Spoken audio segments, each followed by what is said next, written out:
Before we get into the video, could everyone please subscribe to my channel? Thank you so much. In the final 3 days of my life, I made up my mind to become the ideal partner to Maya, just like she had always dreamed. I stopped the constant battles over her first love. On day 1, she laughed, relieved that I had finally come to my senses. Glad you finally wised up. If you had been like this sooner, everyone would be happy. On day 2, her look was mixed, her voice tinged with uncertainty. Alex, why aren't you upset? I gave a slight grin. Isn't this what you always wanted? Before reconnecting with the system, Maya and I had been at odds for a week. You've decided to leave, huh? The system's voice sounded almost playful. I didn't blame it. Years ago, when I successfully won Maya over and chose to stay, the system had tried to convince me otherwise. From its perspective, those who stayed never ended well. It had warned me, but I was too sure of the unbreakable bond between Maya and me, and I had firmly declined its advice. Now I smiled sadly. How much time do I have left? It might be just 3 days. I nodded to myself, determined to make the most of this time with Maya. After the system disconnected, I grabbed my phone and called Maya. It had been a while since we last talked, but each call was declined. I kept dialing almost on autopilot until finally, Maya answered, sounding irritated. Alex, can you stop my heart already? Resigned, still aching, ignoring her tone, I asked, Maya, are you coming home for dinner tonight? After a pause, she scoffed. I'll come back if you humble yourself and apologize to Ethan first. A week ago, Maya had helped her first love, Ethan, celebrate his birthday. Ethan had posted a photo on social media with Maya by his side, captioning it, with you, I'm never envious of anyone else. In the picture, Ethan was making a wish with his hands together, surrounded by fancy gifts, while Maya stood behind him under the warm candlelight. They looked genuinely happy. Mutual friends commented on their great chemistry. Ethan responded with a shushing emoji. I liked the post and commented, lucky you, having my wife with you. Minutes later, the post was deleted. Maya called me right away, yelling, Alex, are you out of your mind? It's Ethan's birthday, and you just had to mess it up for him. Ethan spoke softly, Maya, don't blame Alex. I was just showing off that you were with me on my birthday. Maya comforted him gently. It's not your fault. He's just being petty and taking it out on you. Her tone towards me turned icy, but Ethan overplayed it, saying nothing was more important than Maya's birthday. Every word felt like a dagger. I clenched my fists in frustration. Right, of course. Your first love's birthday means more than our anniversary. Maya paused, then softly asked, today is our anniversary? Before I could respond, Ethan's voice came through the receiver again. Alex, I'm sorry. It's all my fault. I'll apologize to you in person. Any guilt Maya felt seemed to vanish instantly. She comforted Ethan and continued to berate me. It's just an anniversary. We can celebrate any year, but this is Ethan's first birthday. Since he came back, can't you be a bit more understanding? Alex, I told you I couldn't, then I hung up. Deep love and steady emotions can't coexist, something Maya never got. The ice cream cake with 2 tiny figures kissing had slowly melted, ruining our 7th anniversary inscription.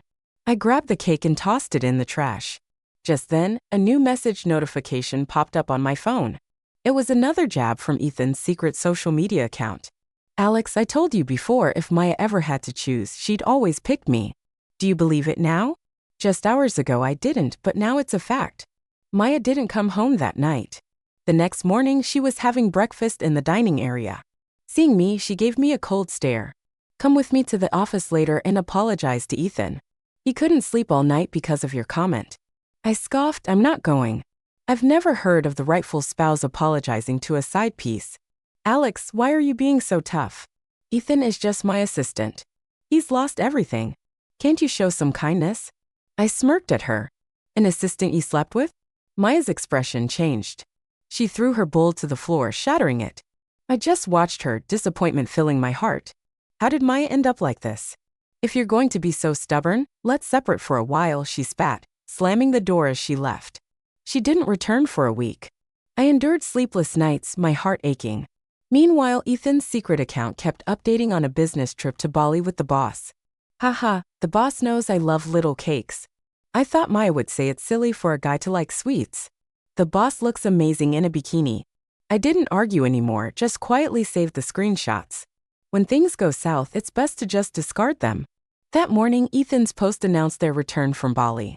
Maya's voice came through the receiver again. Alex, did you hear me? Snapping out of my thoughts, I replied, all right. The noisy background on her end suddenly went silent. A few seconds later, Maya asked again, what did you say? I forced a smile and said, I'll apologize to Ethan for the last 3 days. I'll do everything you ask, then I'll leave you forever. I followed the location Maya sent me. The lively private room was buzzing with people. As soon as I walked in, someone called out, Alex is here. The playful voice was full of anticipation. Ever since Ethan returned, Maya and I had been fighting every few days. All our friends knew about it. I scanned the room and saw Maya sitting in the middle of the sofa. Our eyes met. Her expression was unreadable. Alex, I heard you're here to apologize to Ethan, right? I replied. Someone teased.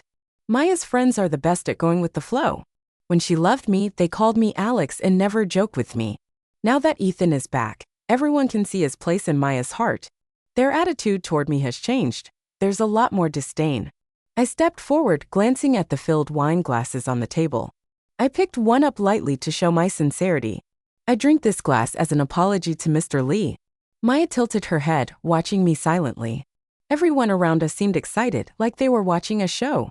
Alex, what are you doing? Ethan suddenly stood up and grabbed the glass from my hand. Alex, you had every right to scold me. You don't need to apologize, but his expression said otherwise. It looked like I had forced him. A flicker of pain flashed in Maya's eyes, and she stood up, urging him to sit back down. If he misunderstood you, he should apologize. I'm here, so there's nothing to worry about. Ethan looked gratefully at Maya, then turned to me. After a few seconds, he said, Alex, just drink this glass and all our misunderstandings will be cleared. He smiled and handed me the glass. Alex, you're not upset now, are you?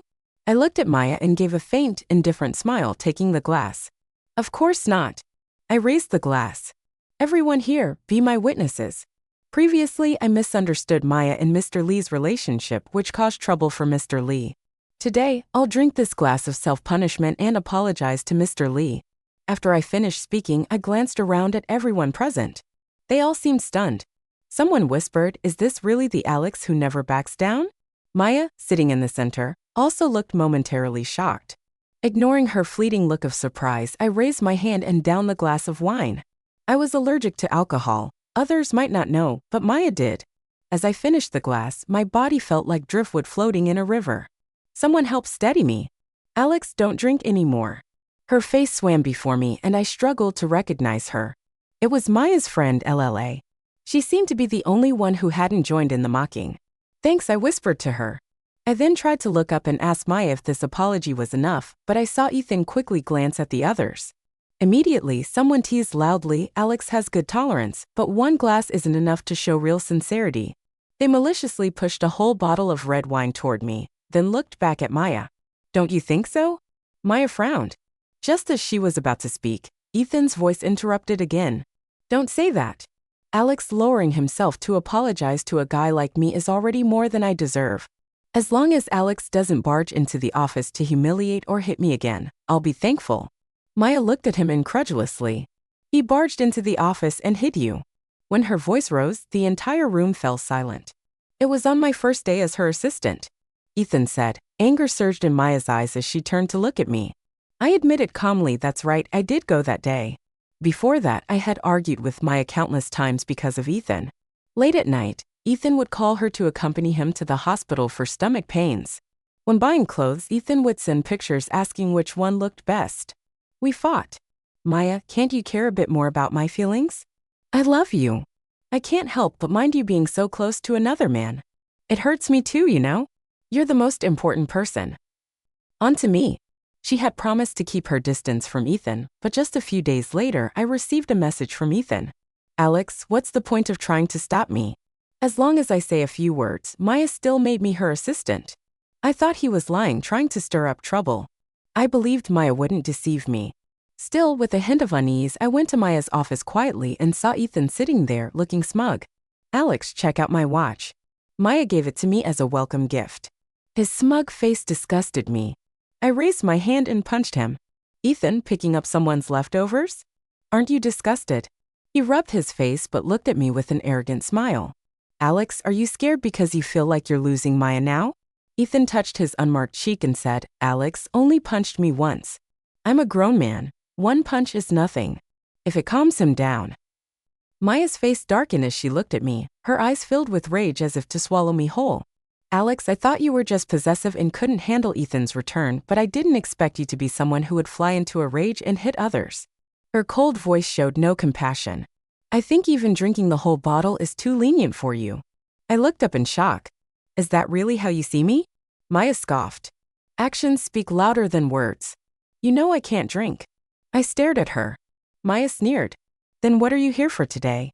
She looked toward the door behind me. If you're not here to apologize, you can leave now. My heart felt like it was being stabbed by 1,000 needles, as if a hand had clenched around it, making it hard to breathe. I was surprised to realize that before coming here, I thought I was ready to leave this world, but it seemed there was still a flicker of hope in my heart. Maybe it was all a misunderstanding. Maybe she still loved me. But that bottle of wine crushed that last bit of hope. Maya, I won't love you anymore. I smiled at her. If I drink this bottle, will you come home with me? Ethan also looked up at her. Maya's eyes revealed nothing as she slowly said, the person you need to apologize to is Ethan, not me. Alex, adults should take responsibility for their actions. I swallowed the bitterness in my throat and nodded. All right, but in the next second, the bottle was snatched from my hand. Alex, drinking a whole bottle could kill you. Maya pursed her lips, ignoring her, just looked at me. Alex, the choice is yours.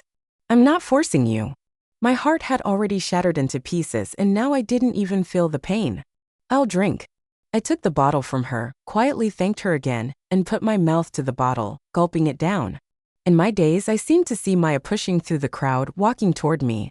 The bottle was taken from my hand and my body fell heavily. Maya, this wine is damn bitter. In my dream, it felt like I had gone back 7 years. I had just arrived in this world. Back then, Maya was repressed in pain and hated everyone around her. She was an illegitimate child brought back to the Lin family only after her mother passed. The system reminded me of the story's background when Maya was a child and first returned to the Lin family. She wasn't liked by the other kids from prominent families and was often bullied. One time, when a group of these children were spraying her with water guns, Ethan, dressed in a little suit, stepped forward to defend her. This became a cherished memory that Maya would never forget. But what she didn't know was that Ethan was only doing it to impress the girl watching from a distance, trying to appear brave and kind. Maya in all this was merely a tool. When I arrived, Maya was already making a name for herself in the Lin family, but she was cold-hearted, ruthless in business, and not favored by the family patriarch. I, the youngest son of a family that had been friends with the Lins for generations, had just returned to the country and was introduced to her as a potential match. Initially, Maya had no interest in me. For an entire month, there was no progress. Then one day, I attended a crucial negotiation on behalf of my father, and Maya was there too. At dinner, an important figure deliberately made things difficult for me, insisting I toast each person at the table. After one glass, my body started itching, red rashes slowly appearing. As I lifted the second glass to my lips, someone reached out and stopped me. It was Maya. She took the glass from my hand and smiled faintly at everyone. The Lins and Chen families are close. I'll take the remaining toasts on Alex's behalf. The clinking glasses subtly shifted the conversation away from me, and she leaned in to whisper, if you're allergic to alcohol, I suggest you quietly leave now and take some medicine. I'll cover for you. I paused, looking up at her, but her eyes had already brightened as she smoothly joined in the conversation with everyone else, confident, poised at ease. In that moment, I knew I had fallen for her. I began deliberately showing up around her, slowly softening her sharp edges, helping her build a closer relationship with the Lin family patriarch. I also used connections from the Chen family to help her secure one contract after another, increasing her influence within the Lin family. Our joint efforts left footprints across the globe.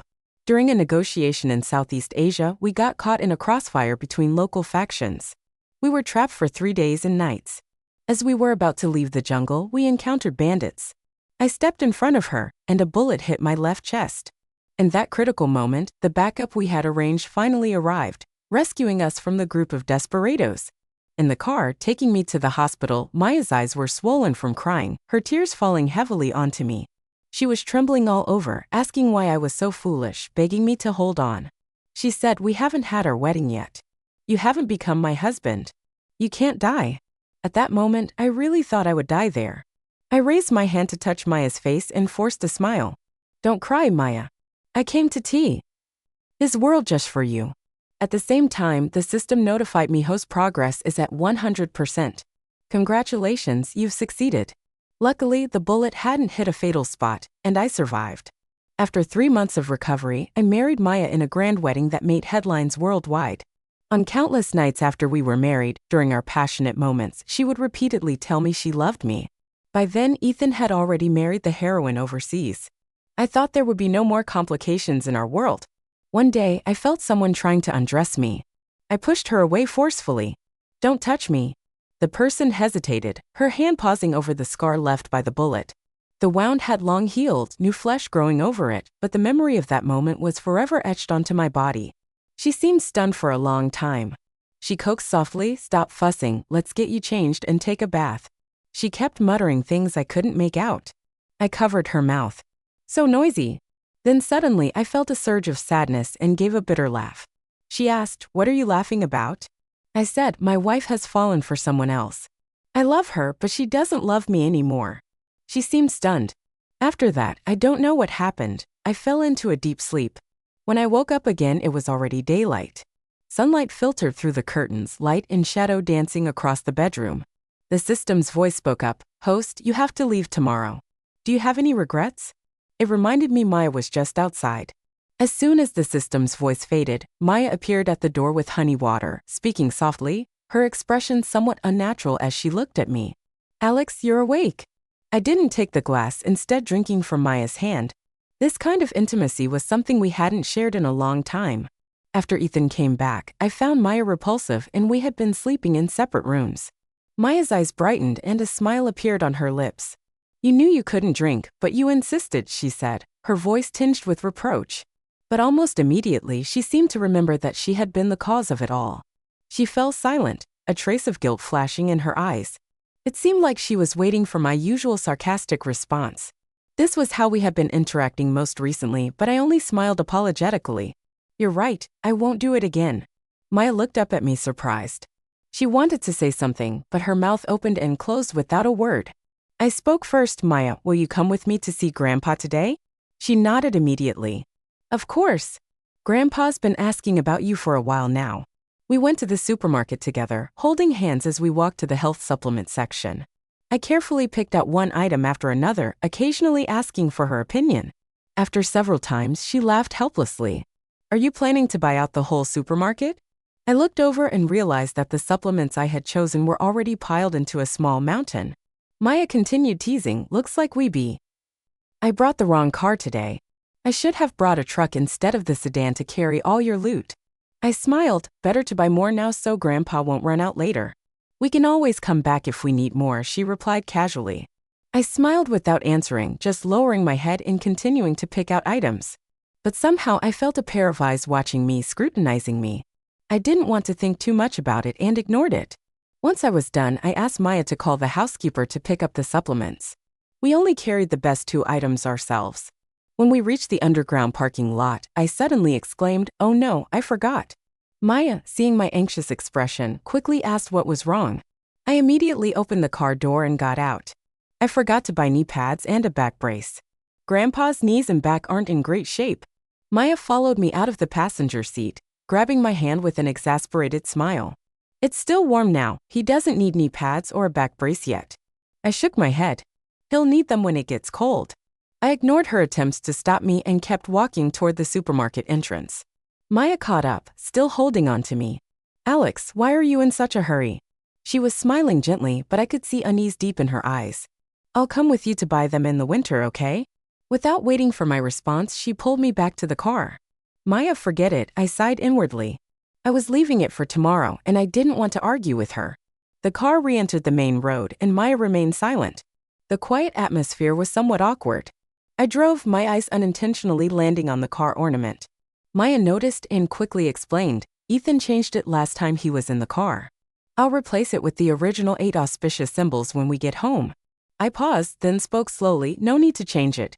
This little rabbit is quite cute." The yellow light ahead turned red, and I stopped the car. Maya tilted her head to look at me, her eyes filled with questions. "What's wrong?" I asked. She frowned slightly. "You're not angry anymore? Before, whenever Ethan's things were around me, you'd get mad." I smiled faintly. "So that was it. Now that I didn't care, how could I be angry? I was wrong before. I looked calmly at the license plate of the car in front of us. You and Ethan have a bond from growing up together.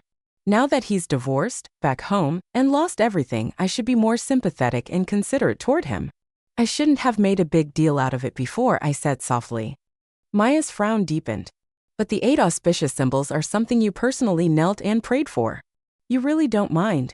The light ahead turned green and I didn't answer, instead starting the car again. But in my heart, I asked myself, did I mind? My thoughts drifted back to the day I went to Mount Wutai. At that time, Maya had already fully taken control of the Lin family, but there were still many on the board who were unhappy with her. Why should a woman be in charge? Why should they be UND? Every now and then, there would be assassination attempts. I was terrified she would get hurt, so I made a special trip to Mount Wutai. I knelt and bowed 3 times, repeatedly praying in my heart for the gods to protect Maya and keep her safe. The 8 auspicious symbols ornament, blessed by the monks, was also obtained. The symbols included the parasol, golden fish, treasure vase, lotus, white conch, endless knot, victory banner, and golden wheel. They symbolize complete blessings and the ability to turn misfortune into good fortune. The entire journey involved 1,080 steps, leaving my knees and forehead bruised and scraped. When I returned with the blessed item, Maya found out. She tenderly applied ice to my bruises, kissing the corners of my mouth. She took the 8 auspicious symbols ornament carefully and said, as long as it's here, I'll be safe. Now the ornament had disappeared and I wouldn't ask about it again. The Maya I had loved wholeheartedly was the one who was passionate and wonderful, not the one now wavering and indulging Ethan's provocations. Alex, she called my name, but her phone interrupted. It was Ethan. Maya hesitated, but I smiled and motioned for her to answer.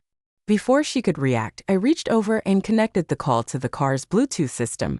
Maya, Ethan's voice came through. Maya looked at me awkwardly. What's wrong? Ethan said, Maya, I stepped on a nail and it pierced my foot. I can't stand up right now. Can you take me to the hospital?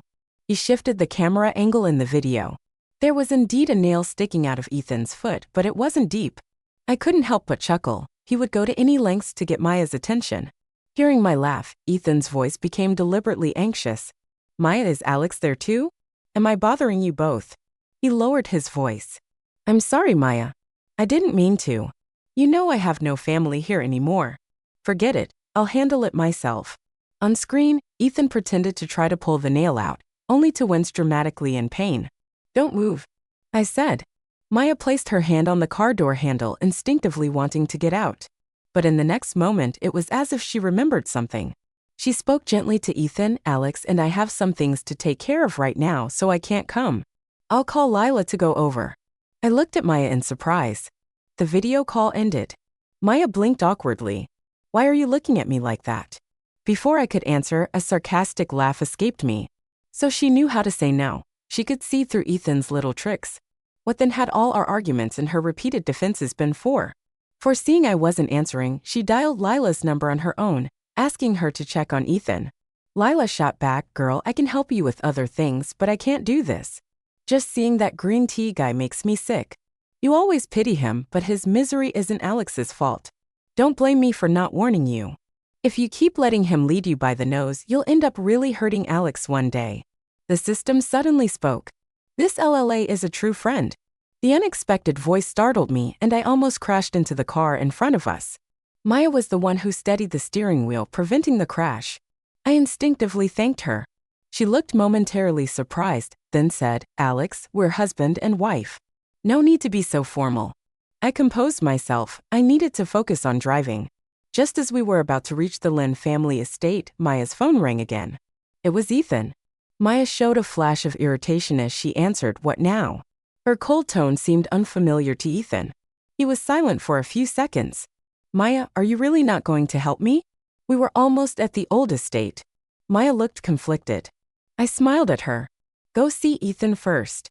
He's hurt and needs someone with him. She looked at me sadly. You need someone too.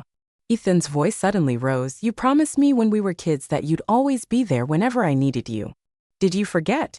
Maya's body stiffened and she instinctively looked at me. I chuckled indifferent. We're not far from Grandpa. You drive and I'll take a cab. Maya wanted to say more, but I was firm.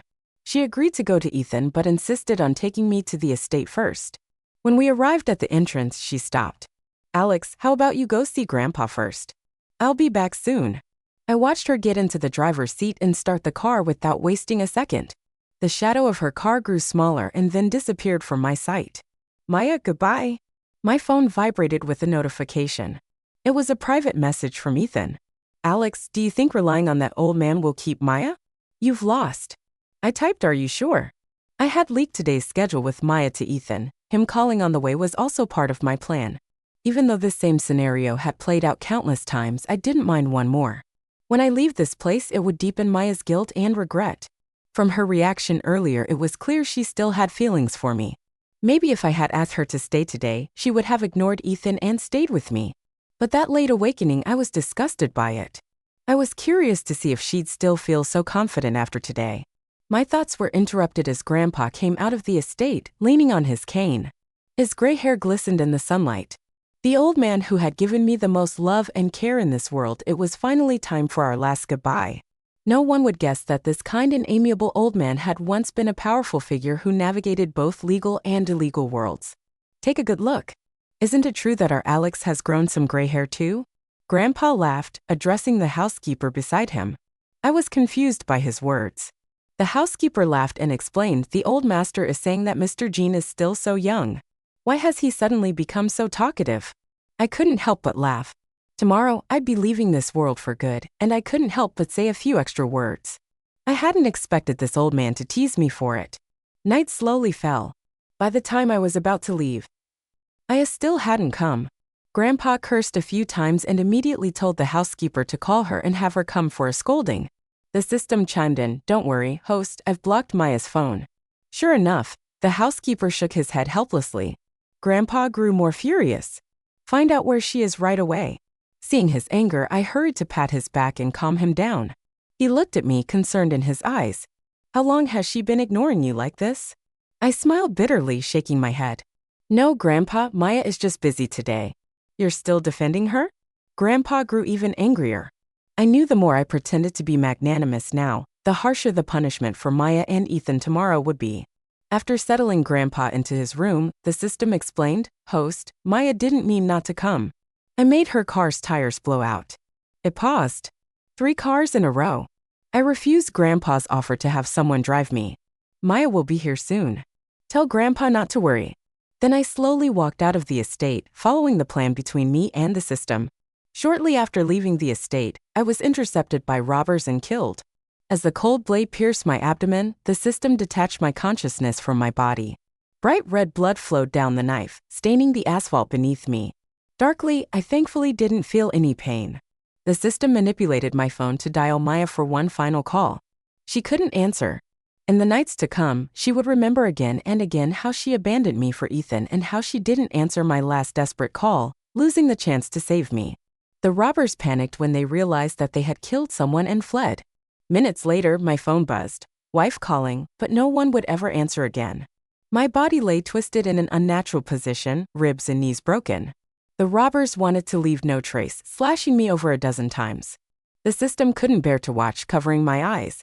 It said, sorry, I might have gone too far. I shook my head. It's all right. Otherwise, how would Maya be haunted by this forever? The phone kept buzzing insistently. I watched in silence. The system had told me that on my last day in this world, I would exist as a soul. 2 hours later, Maya followed the phone's GPS to find my body. The scene before her left her utterly frozen. She reached out in disbelief, her trembling hand checking my breathing. The emptiness she felt made her entire body shiver. She collapsed to the ground. The system spat, what's the point of looking so regretful now? Alex. Alex, wake up. She sobbed uncontrollably, pressing her hands against my wounds, but there were too many, and the blood had long since drained away. Though my soul had left my body, seeing the jagged cut still made her heart ache. Maya tried to lift me to carry me to the hospital, but how could she possibly manage? She screamed. The housekeeper, sent by Grandpa to search for me, quickly brought the car over, but upon seeing my state, he gasped, Mr. Lin, he's badly hurt. The system and I sat in the back seat, watching as Maya floored the accelerator, running red lights one after another. The housekeeper, terrified, pleaded with her to slow down, to be careful. Maya snapped back at him every time. On our way to the hospital, all the specialists from the Lin family's private hospital were called in. She placed me on a hospital bed, her eyes red as she warned them, "This is my husband. I don't care what you have to do, save him." The team of specialists, all over 40, took turns trying, but they could only shake their heads in despair at my lifeless body. One of them gently advised, "Miss Lin, it might be better to find a good mortician to make sure Mr. Lin looks presentable." "What did you say?" Maya's eyes, swollen from crying, widened in disbelief. "You haven't even tried resuscitating him. How dare you declare him dead? If Alex can't be saved, you'll all pay with your lives." The specialists, pressured by her authority, reluctantly moved me to the ICU, attempting futile efforts. The system covered its ears, thinking she's lost her mind. I was amused, but my smile was interrupted by a sudden commotion. Grandpa had arrived, his hunched frame shaking uncontrollably, his cane striking the floor heavily. How could you make Grandpa bury his own grandson? My eyes stung with tears as I whispered an apology. "Sorry, Grandpa. I broke my promise. I won't be able to visit you again." In the next moment, Grandpa's cane was thrown forcefully at Maya. "It's all your fault." Grandpa pointed a trembling finger at her, his voice filled with fury. "I just found out you've been spending time with that Lee boy recently. Alex was so heartbroken, yet he still defended you in front of me." He approached Maya, trembling, and slapped her. "Do you think you're worthy of Alex? Have you forgotten he's not only your husband but also the one who saved your life?" Those words left the elderly man nearly breathless. The specialists rushed to provide first aid for Grandpa. Maya collapsed on the floor, her vacant eyes staring at my body, tears streaming down her face. "I thought you'd never leave me, Alex. I was wrong. I regret it. Please wake up and talk to me." The ICU was deathly silent. The only response was the echo of her heart-wrenching cries. Maya's perspective. Maya easily unlocked my phone. The password was the date of our wedding. Her hand trembled as she lit up the screen, and the first thing that appeared was the private message interface on Weibo. With just one glance, Maya felt as if she'd been electrocuted. Frozen in place, her eyes full of shock, she slowly scrolled through the screen. The provocations and insults from Ethan over the past few months unfolded before her, one by one, without missing a single word. In that moment, Maya's world seemed to completely collapse. She watched the indulgence she had once shown Ethan transform into countless venomous snakes, biting into her husband. A vibration came from WeChat, and Maya switched to the WeChat interface. "Face it, it was a message from my personal doctor, Mr. Lin. Why haven't you come for follow-up treatment recently?" She scrolled up and found the diagnosis confirming I had severe depression, extreme emotional distress, a complete lack of vitality, frequent feelings of helplessness and despair, suicidal ideation, and significant sleep disturbances. Maya looked at the date of the diagnosis. It felt familiar. Suddenly, she remembered that was the day Ethan joined Lin Corp as her assistant. The doctor had asked, "Why do you feel this way?" I had replied, "My wife's first love came back. She often leaves me for him and fights with me. She wasn't like this before." A few minutes later, I had added, "I think she might not love me anymore." Maya closed her eyes. Slowly, tears fell, soaking the front of her clothes. Her mouth opened and closed as if struggling to speak. Bitterness filled her mouth. After a long while, her voice finally became audible. "Alex, I'm sorry. I love you. I'm sorry for making you endure so much pain." 2 lines of tears streamed from her eyes as my soul gradually faded. I looked at the system and could see in its eyes that my time in this world was ending. Suddenly, to my surprise, I saw Maya's gaze meet mine. "Alex." She frantically reached out to the empty air, trying to hold on to me to stop me from leaving. I gave her a wry smile. "Maya, I have no final words for you, nor will I accept your apology." As the words left my lips, my soul dissipated completely under Maya's shattered gaze. When I woke up again, I was in a hospital bed. The orphanage director, my foster mother, was crying with joy. "Alex, you're awake." She didn't have time to talk to me. She ran to call for the doctor. That's when I remembered that in my original world I had died saving someone. My soul had entered the book Transmigration Bureau. The director told me that anyone who died saving someone was given a chance to be reborn. All I had to do was complete the mission assigned during the book Transmigration, and I could be reborn in my original world. In the real world, people often call this a medical miracle. My transmigration mission was to win over the obsessive supporting character, Maya. After recovering and being discharged from the hospital, I returned to the orphanage, continuing my work as deputy director.